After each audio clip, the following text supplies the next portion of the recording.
Okay, now we're rolling. It looks like. At least I've seen changes on my screen.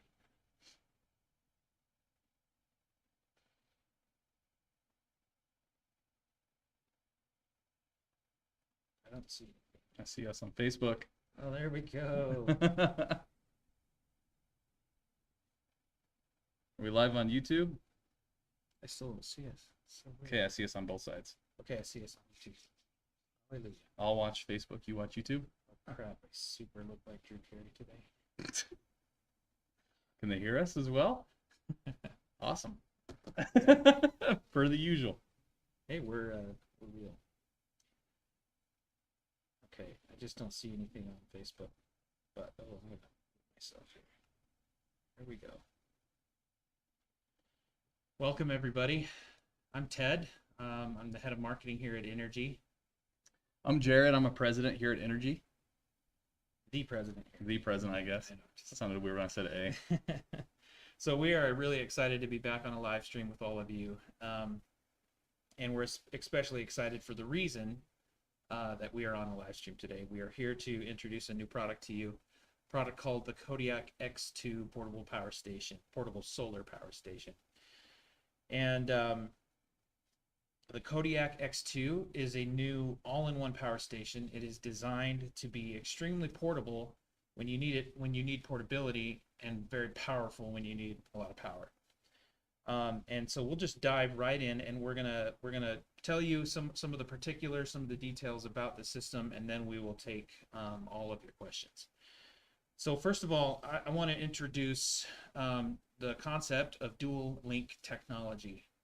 Dual link technology is what we're calling the ability to parallel two independent portable solar power stations together to double both the output, the AC output, and the battery capacity. So with these two paralleled the way you see them right now, you can double the AC output up to 2,400 watts and the battery capacity to 2,560 watt hours. With two linked Kodiak X2s, you can run power-hungry devices like an air conditioner in an RV or a small window or portable air conditioner in your home, microwaves and other high-draw appliances that when you need to. And when you don't, you can take one Kodiak X2 and it can power almost basically anything else that you may need to use, including refrigerators, freezers, lights, cans, CPAPs, and hundreds of other devices. So so it really is, it's unique in that you have a system that can run up to 2,400 watts of AC, but you also have two independent portable solar generators that you can take and use separately, to power most devices and appliances that you use every day. So the next, Jared's going to tell you a little bit about the lifespan of this product, which is unbelievable. Yeah. Thanks, Ted. And then also thanks for everybody for being patient with us as we got up and rolling. Yeah. We used to do these live streams a lot about a year and a half ago, maybe 2 years ago, but we've got some rust that we're getting out. So thanks for being patient with us while we got this going. And then just one other quick note I did want to clarify about the X2s, just kind of monitoring some comments. So the X2 has a 1,200 watt continuous pure sine wave inverter individually, but then you can combine them by paralleling them to get that 2,400 watts of AC output. So it is a 1,200 watt continuous AC inverter that can parallel for 2,400 watts.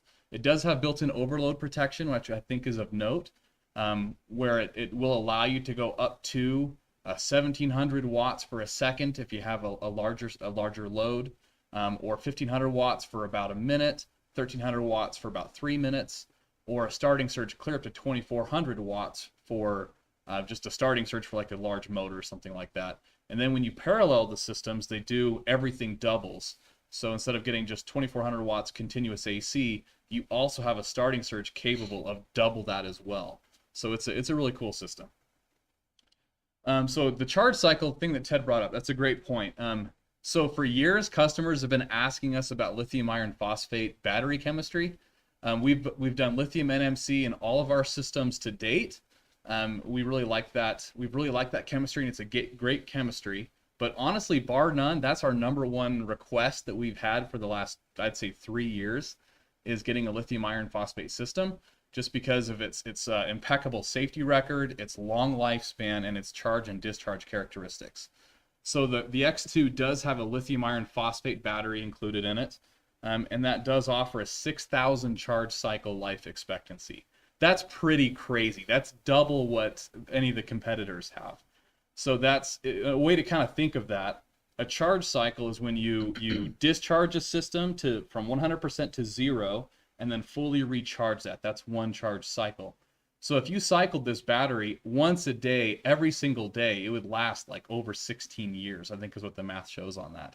So it's a really, really long-lasting system, and we're confident this is going to be one that you'll be able to have for years to come.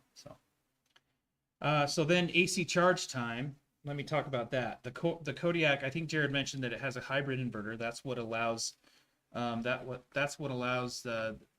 of the items that allows the dual link technology to work.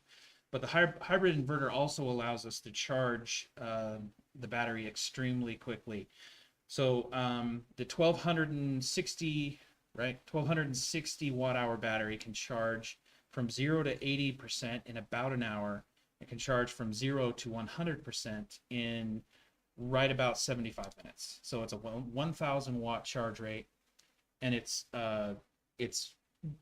great because that allows you to, when you store your Kodiak, if you're doing it right, you're going to be storing it somewhere in the 40 to 50% range, and you need to get it out and you want to go.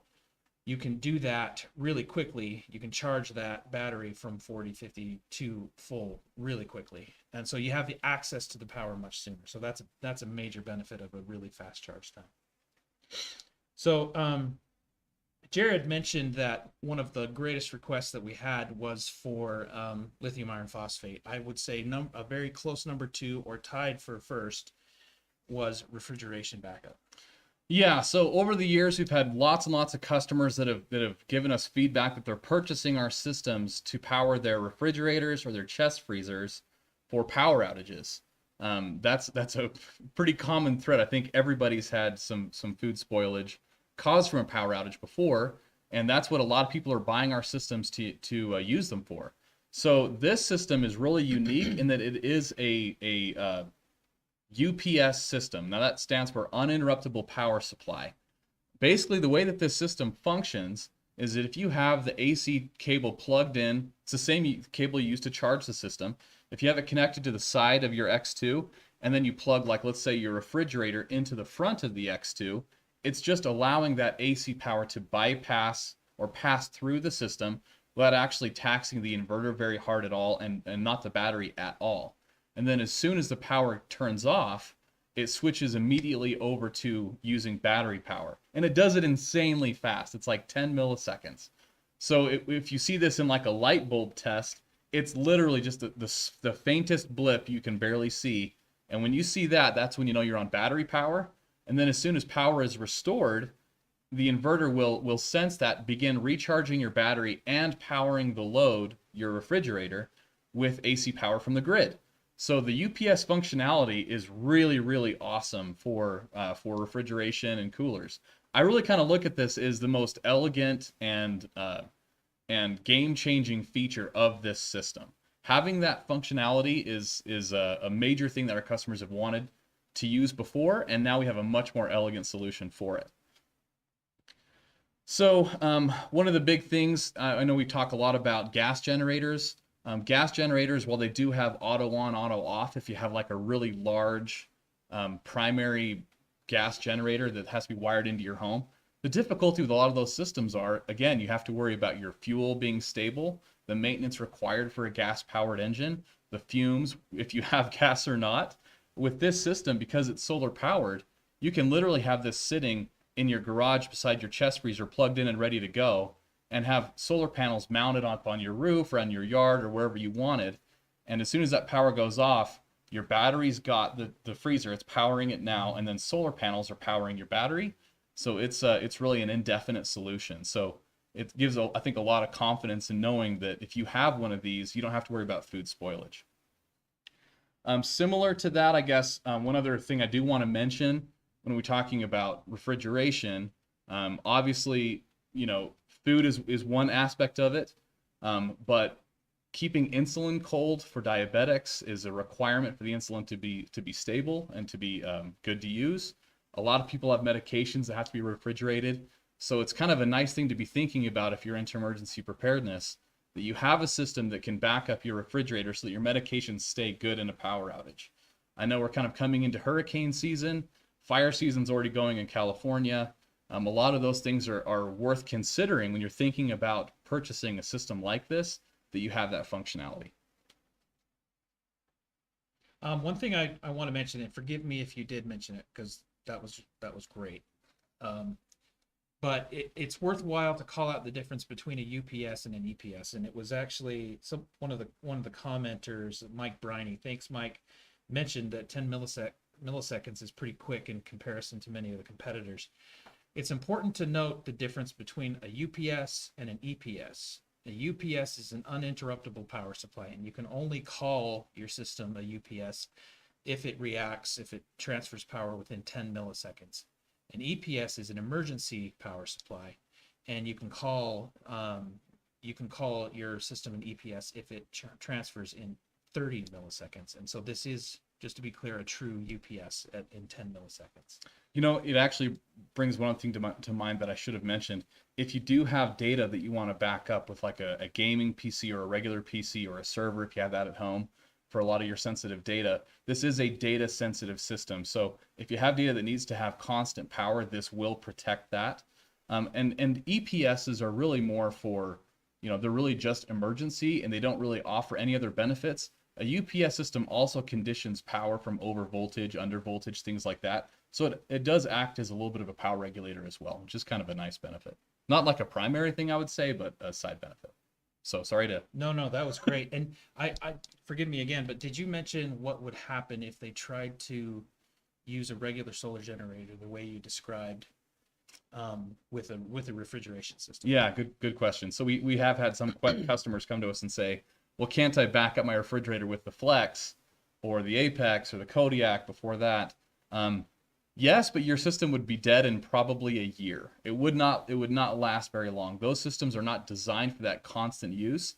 With the traditional solar generator, I hate using that term because I know it's incendiary, but it's kind of programmed into us. Yeah. Power station, there we go. The path that power takes is it comes in through the charge controller.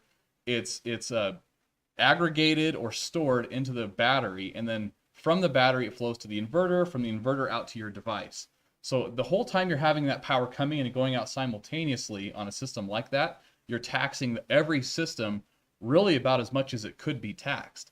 And so with a 24-hour duty cycle, a system designed that way is just not going to last. It's not going to stand the test of time. Where a UPS is designed for AC pass-through, you're not even touching your battery unless you have a power outage. So really, it's a much more long-term solution. Awesome. So we have a lot of great questions, and we promise we're going to get to them. Do you think, Jared, would now be a good time? Would you like to do the demonstration, or would you like to show them up close? Yeah, let's give them a quick, let's wake these systems up and kind of show you what they look like when they're in parallel mode. I've got a couple of heat guns, which are one of our favorite loads here at Inergy for a lot of historical reasons, but they're a great high demand AC load that we can use to demonstrate the parallel function. So both systems are already paralleled. You can see that right here we just have the AC cable going from the AC output on this system to the charge input on this system. That's how they parallel. That's really all there is to it. There is a little switch on the side you have to switch to put it into parallel mode, but it's really self-explanatory. So I'll just wake these systems up really quick. All right, so now we've got them both set up, and I'll start these heat guns so you can see. I'll start the first one. Okay, so you can see on this one we're running about a 1500 watt load. That's one heat gun running continuously. it's sharing the load 50% between this unit and that unit. That one's running about 724 watts. This is about the maximum that most home circuits are designed to carry. A little bit more than 1,500 watts, maybe up to 1,800. We'll start up this other heat gun. So now we got the second one going. We're going to spool that power up. Now we're at 1,700 watts total, 1,900. Let's take it all the way to 2,000.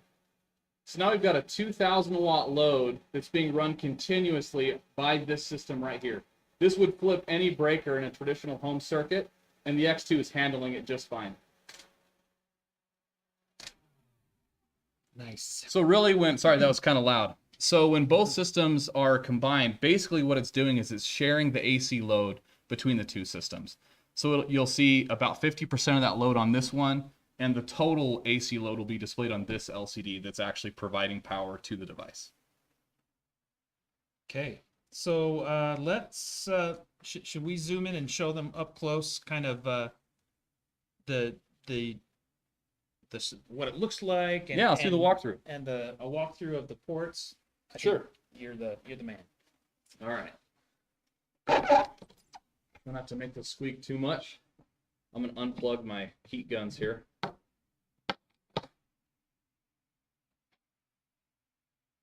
Okay, so on the side of the unit, we've got our air vents. We actually added a wood trim on this system. I've always been a huge fan of woodworking. I'm an outdoorsman, so this is kind of something that I wanted to see on a system, and I love it. But we've got air vents on the side. You've got your solar input right here, along with your series or parallel switch that changes the inverter's status. The main power switch is right here. This does have to be depressed for the whole system to operate. Turn it face forward. We've got an LCD here that's a little bit different than what we've done in the past. We have our battery display right here. Input and output readings are actually handled separately, as you may have seen in our last little demonstration. With a UPS function, you really kind of need to have readings for both input and output, which is why we separated them for this. Each individual output is handled separately, so you can turn on the LED light on the front if you'd like. It's actually a pretty bright light. It only consumes about 3 watts of energy, so it's really efficient. The inverter, again, is right here, activated by this power switch. Our 12-volt side right here for our traditional outlets. And then we've got on this side, we've got our 2 base camp LED light ports. We've got 3 USB-C outputs that are 60-watt capable, as well as some USB-As that are quick charge 3.0. So that's the whole kind of walk around for the system. Turn this back facing forward. So that's the basic walkthrough. Okay. Let's see. Let's start taking some questions here. I just typed an answer to one that Anthony Cash asked. Anthony, thanks for joining us. With California banning gas engines, will this be able to replace generator use, for example, welding? And the answer I wrote was, as long as the specs for the welder fit within those AC output specs, yeah, 2 Kodiak X2s in parallel can run that welder. Yeah, Mike Briney, he's actually commented a few times on our Facebook page. Hey, Mike, good to join you. Good to have you with us, I should say, and welcome.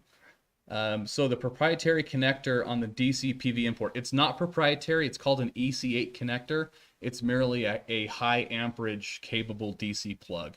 So it's called an EC8. You can find it online. It's not something that we made, but it is a connector we chose to use to allow us to have a high parallel input capability for solar panels. It also has a really high voltage rating as well, doesn't it? It does. Yeah. And if you're worried about that, all of our cables, our solar panel cables come with the EC8, pre-installed. Yeah, and our solar panels are also MC4 industry standard, nothing proprietary there that we sell right now. Yeah. Jane is here. Jane, we love you. And she asked a good question about the flex batteries hooking into this. This is a lithium iron phosphate system, so it's a different chemistry. So the flex system is going to be a separate system, and it won't connect into this. and also the other, she was asking about the house unit, which I believe is the Saluna. The Saluna could definitely charge through home backup, through the home circuits backed up by a Saluna. It would definitely charge this, but it would not be able to necessarily pull power from it or link up with it. Max solar input. Handled that in the chat. Yeah. It's a 60 volt DC input with a 400 watt maximum. It's a little bit different from the Apex or the Flex. It's kind of a unique voltage range for us. The system actually is, this is probably a question that may have already been asked on YouTube. It hasn't been asked on Facebook yet, but I'm sure we'll get it. This is not a 12 volt battery system. This is actually a 25 volt battery. It's a little bit higher. We wanted to get those efficiency gains of going with the higher voltage battery pack, and it works so much better with the hybrid inverter that we've chosen. And so that kind of narrowed our selection down a little bit in MPPT charge controllers. So we elected to go with a 60 volt input maximum charge controller that does allow you to input about 400 watts of solar panels. It'll fully recharge the system in about 3.5 hours. So it's still a really high performance, high voltage DC input. Our old buddy from Puerto Rico, Orlando, asked the question, how much solar input can it hold at one time? And I think we've answered that as far as with the voltage range and everything and the 400 watt max charge rate. Yep. But one point that we ought to make is that with a parallel, because it is an MPPT, it does have an MPPT charge controller. With a parallel array of solar panels, you can actually exceed that number of solar panels. So say on a hazy day like we've had today in Pocatello, Idaho, we could actually run out with 5, 6, or even 8 100 watt solar panels in parallel and actually maximize that amperage that we're capturing to charge the battery faster than we might be able to with a series system. So it's good to have that option, and the Kodiak does offer that option. Kodiak X2, I should say. I jumped onto Facebook. I was supposed to be on Facebook. I apologize. No, you're good. So proprietary. I've got, let's see, let's check some email questions that have come in. Why does everything have its own button? That's actually a good question. So the displays, so the display, you'll notice you can actually turn the display off. That's been something that has been requested in the past from us, especially in like a van life, RV living, or camping scenario. When a bright LCD screen is on all night, it can kind of be distracting, and so you can shut this screen off, or turn it on and off as you please. And then each set of the outputs, the display, the light, they all have individual power buttons in this particular system, and in effect that helps you maximize the efficiency of the system by leaving unused elements, unused circuits off. So there's no and it's not it's not a terribly unique thing, but on this one we've decided to go that way. You have anything pressing that you want to answer? No, it's pretty quiet over on the Facebook front. So will this run I've got a couple more email here. Will this run my refrigerator or in power tools? Yes, absolutely. We found that, well, yeah, I don't know what, there's probably not. Yeah, we pretty well covered that. Absolutely. And it'll even run larger power tools with even higher surge, because I think we mentioned it, but again, a single unit has a 2400 watt surge rating. The parallel unit does double. It's 4800 watt AC surge rating. So it's very capable of even very power hungry power tools like table saw and chop saw and things like that. I like the welder one though. That's like I love welding is awesome. So being able to build off grid is a great use case for these things. With solar power. Yeah, we can totally do it. I want to get like a gigantic solar panel. Ted wants to weld. Weld directly. That's so dumb. I shouldn't say. Okay. Let's look at. Let's see, what else have I got on email? Here's one. Why did you choose to go with the 1280 watt hour battery? Like a 1200 watt hour. And I'm assuming that that's probably related to, or like a question related to some of our other batteries, which, you know, have been in that 1100 or 1000, 1 kilowatt range. I'm going to get into some opining here. I'm going to share my opinion on a few things. And then Jared will check me and make sure that we stay on, you know, on this straight and narrow path here. So you see a lot of portable power stations out there with big inverters and tiny little batteries. Have you noticed that, where sometimes the battery capacity is almost half the size of the output capacity? And so if you were to run the system at its full inverter output, you know, your battery could handle it for 20 minutes, 30 minutes, depending on, you know, efficiencies and things like that. So, I mean, I've seen them with 1800 to 1000, even like 600 to 260 something. And for us, that doesn't make a whole lot of sense. We want you to be able to have a good long run with the battery that matches up nicely with this. It might, you know, in a modular system, it makes more sense because you're going to be having like physically stacking batteries that stay attached and things like that. So anyway, that's one reason I think we went with it. It's a very powerful 1280 watt hours. And I think, not, this is again just opinion, but I think sometimes when you see a small little battery in a big inverter, they want you to buy more battery, and then you're sacrificing portability. So that's another reason we want you to have something that's very powerful and yet still very portable. And that's the great thing about the Kodiak. If you need higher output, you can get higher output. Parallel two of them together and you can handle 2400 watts, and that will power just about anything that you need to power, including anything that you would need to run in an RV, a van, like I said, a portable, we've said before, a portable air conditioner, even a welder. So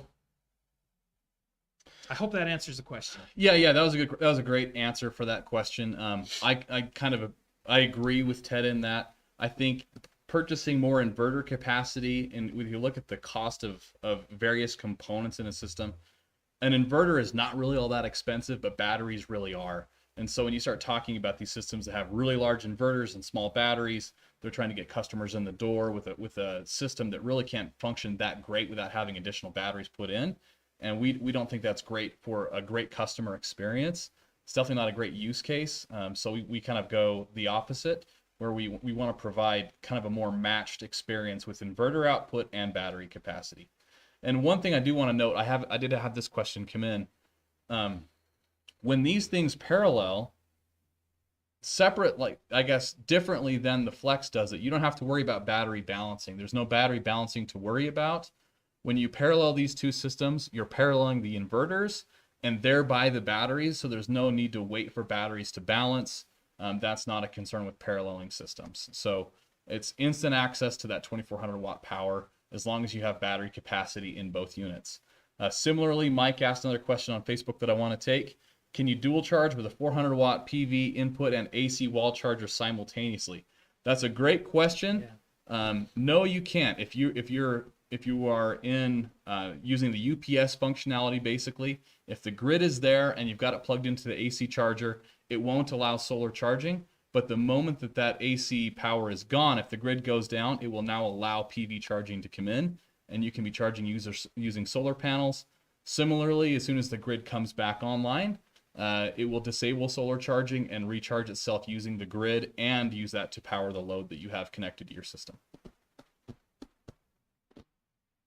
Okay, I don't have any new questions here on Facebook. Do you have anything on YouTube? We were both on Facebook. We're both on Facebook. Sorry, YouTube. I'm going to jump over to YouTube. CPAP for 6 hours a night. How many nights will it last? Ooh, good question. You know, that really depends on the CPAP. There's a whole host of different I hate answering it in that way. Like, that's like the worst way to answer a question. But unfortunately, it really does depend on the CPAP, especially if you have your humidifier settings adjusted for your individual comfort level. Generally speaking, a CPAP is going to be able to run for multiple nights at a 6 hour, 6 hours per night. I would expect multiple nights, maybe up to 3 to 4, something like that. But again, the game-changing thing here is you throw a solar panel on it, and you don't have to worry about that any longer. You can recharge in easily, 3.5 hours. that's not very long, and you can have your battery fully restored. So yeah, great question. Yeah. Will there be an upgrade to the Flex 15 battery like this, or is this replacing? No, this is not replacing the Flex. We are committed to having a modular ecosystem and to having all-in-one systems, because they really are they really do work well for different customers. So the Flex is not going away. If you've owned a Flex, rest assured that it's going to be around, and it's going to be developed just as our all-in-one lines, the Kodiak line, is going to be developed as well. I do want to take a few other questions that came in from YouTube. You can't handle the truth. Handle. That's a great handle. I can't help but picture Jack Nicholson. Will there be EMP protection for this unit? Yes, there will be. So currently we offer an AC EMP protection unit from EMP Shield that does function with this system. We still need to get the DC one brought to market. So we will be partnering with EMP Shield to bring full EMP protection for the system. And then we actually have another exciting product we'll be launching about the next week. That is an EMP-proof duffel bag that's very, very premium, very robust. And it's a phenomenal product. We're excited to launch it too. But that will be, again, in another week. Okay. Marfugal. Hey, Marv, how you doing, man? Glad he's here. I love that they put 3 USB Type-C with 60 watts on this. Yeah, I love the design of this. I love how the outputs and the inputs are coming in on the side here at an angle. It's pretty awesome when you have them all plugged in. And yeah, anyway, I'm not very waxing poetic there, but Fat Kid 20. Thanks for coming in. He's asking about 220 voltage. This does not go in series to create 220, 240 voltage. There was another one. Let's see. Is 2 the max? Yeah, Brian Langford. How many units can be chained together as 2 the max? Yes, two systems in parallel is the max for this system. That's a great question. Does the 2-year warranty include shipping unit back to you and then back to me? Steve, yes, it does. Our warranty is great. 2-year warranty will take care of shipping both directions if it's a warranty issue.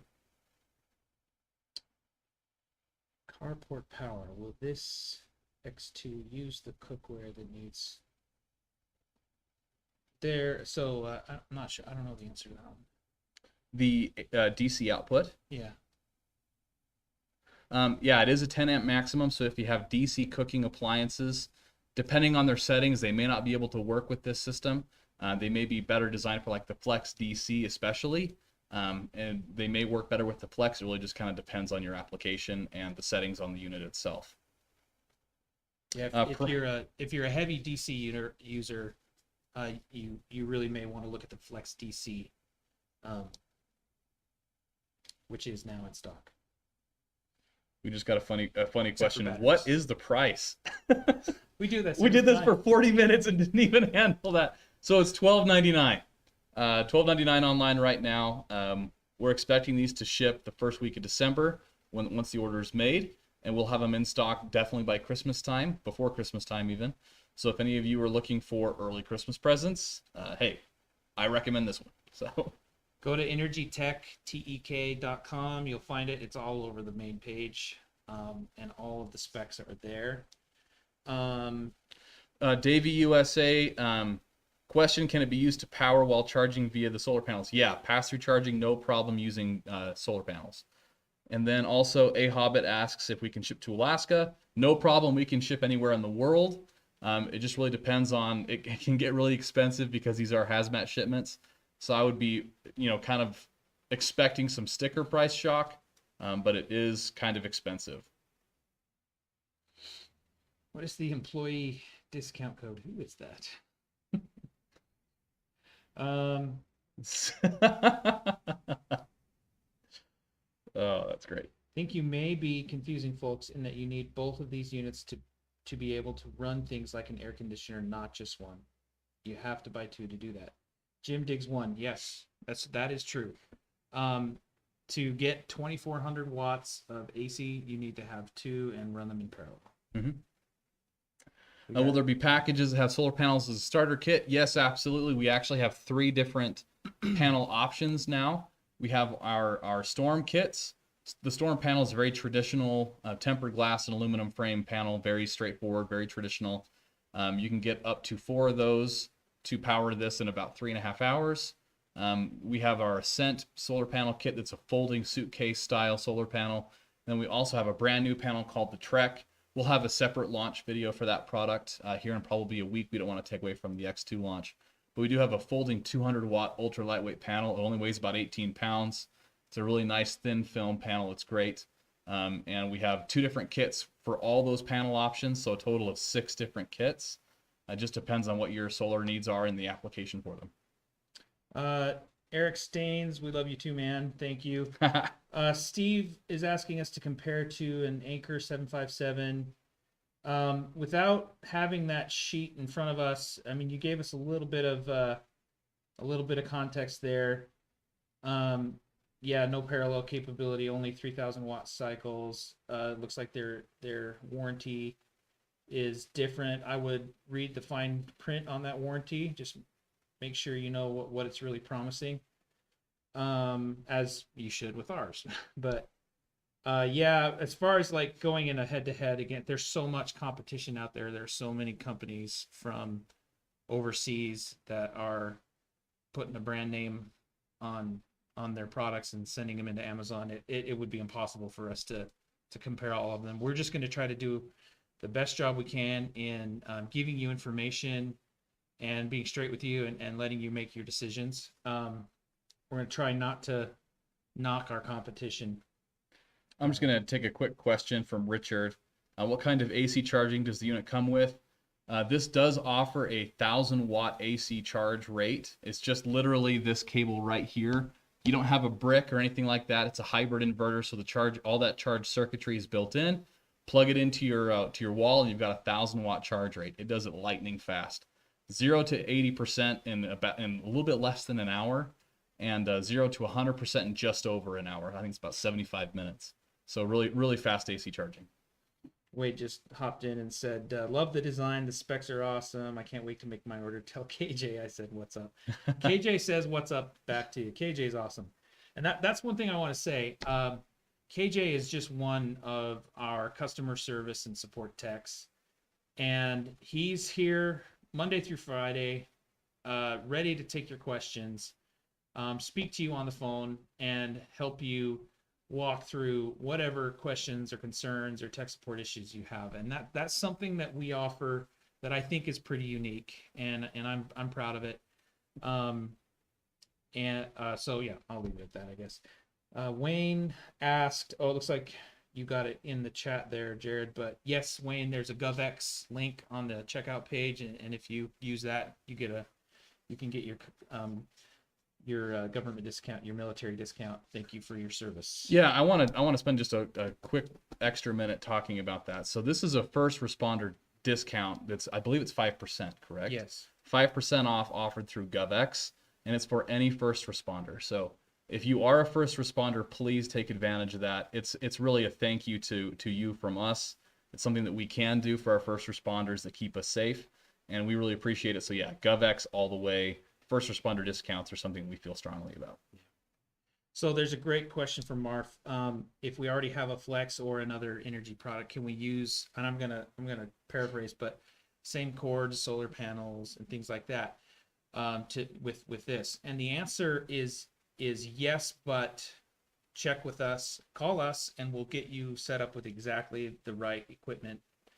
Because the specs are a little bit different, but yes, you can use your solar panels. Yeah. You'll just need some branch adapters, and they're cheap and easy to get. So Bonnie on Facebook, she asked, with both units plugged in together at max output, how long will it last? 12 hours, 15 hours, 20 hours?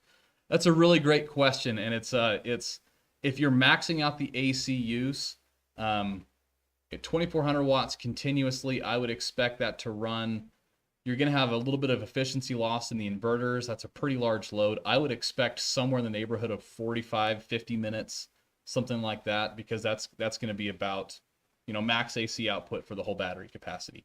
And this will do it. So if you take, like for instance, if you have just one unit, if you want to run this at 1200 watts, it will exhaust that battery deep into the battery. I mean, it's going to be able to power that load for like 85% plus of the battery capacity.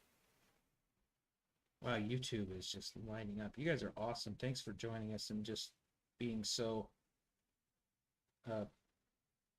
present. I'm just trying to catch up here. There was a question about DC charging. So are the USB-C ports bidirectional or the 12-volt sockets bidirectional? No, they're outputs only. So that the charging inputs are going to be the AC charging input that we showed earlier, as well as the solar input that's an EC8 connector.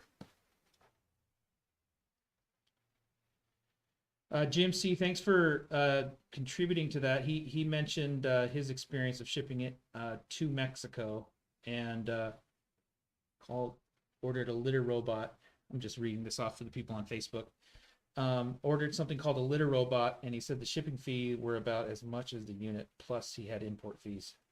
So yeah, it can be expensive to ship overseas. So that's something to think about when you need to get a product fixed. If you have to send it back overseas to get fixed, that's going to be a problem. Yeah.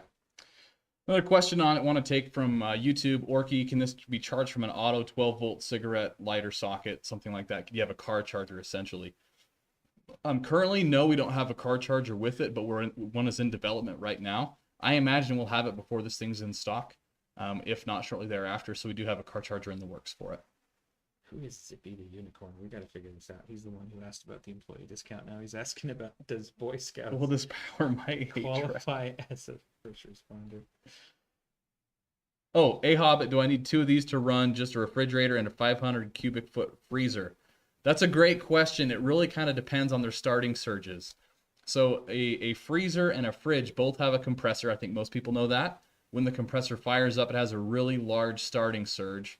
That's called an inductive load, and it might only run at like 150 watts, 160 watts continuously, which is a pretty moderate load. But when that compressor starts up, it could spike all the way to 1200, 1500, maybe even 1700 watts. Vacuums are like this too. Huge starting surges for relatively low continuous draws. So for that reason, if you have both a chest freezer and a refrigerator, I wouldn't recommend putting them both on one system, just in case both of those starting surges happen to coincide. For most of the time, it'd probably be just fine, but I wouldn't recommend it for like a constant, like a UPS function. I would recommend getting 2 separate systems, for one for the freezer, one for the fridge. And then where you've got 2, you could parallel them and get that 2500 watt or 2400 watt AC output.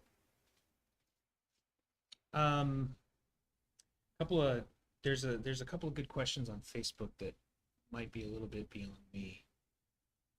Right at the end, with Bonnie's asking together with both plugged in. Oh yeah, I already answered that you one. Did. I wasn't So paying attention. max AC output, I would say like maybe about 50 minutes. If both of them are fully charged and you're operating at full AC output, I'd think about 50 minutes. All right, that's about the time that we have. Is there anything else that you want to add in? No, I just want to, one thing I meant to mention, it totally, well, yeah, maybe I won't. Just, given the time of year, we want to thank all of those who are first responders and service and military and service people. And thank you, for your service. Thank you for protecting our country. Thank you for all of, thank you to all of our customers that have stuck with us. The pandemic caused a lot of problems for a lot of companies, and we were no exception. And many, many, many of you stuck with us and were very supportive, and we're still here because of you, and we're grateful. Also, we work pretty hard too. But just wanted to say thanks, especially to all of you that joined in. And it's exciting. This is it's another big step for us personally and as a company. And it's exciting to have the Kodiak back. this is going to be a great product, and you won't regret it. Yeah. Also, I want to take just a minute as we're closing and say thanks to you for tuning in, for watching. One of the core tenets of our company is our humanitarian work. We're really excited to have these products back in stock. And as we do, it's really your purchases that enable us to do humanitarian work like Empower Puerto Rico and the Empower program at large that we run. We're really, really grateful for it. Without your support, we wouldn't be able to do it. And really, we recognize that our customers, I think we've got the best customers on the planet because of the last 2 years of the pandemic that we had to endure together. There was a lot of delays and disruptions there that they stuck with us through, and I'm very grateful to them. And I'm grateful for you guys tuning in. And let us know if you have any other questions or comments. We'll be going back through after this live stream is over and answering some of those questions in the chat that maybe we didn't get to initially. And then we'll also be sending this live stream out in little segments to people via email. So if you have any other questions, please let us know. But with that, I think we're ready to close. Thanks, you guys. Thanks a lot for joining. Take care of yourselves.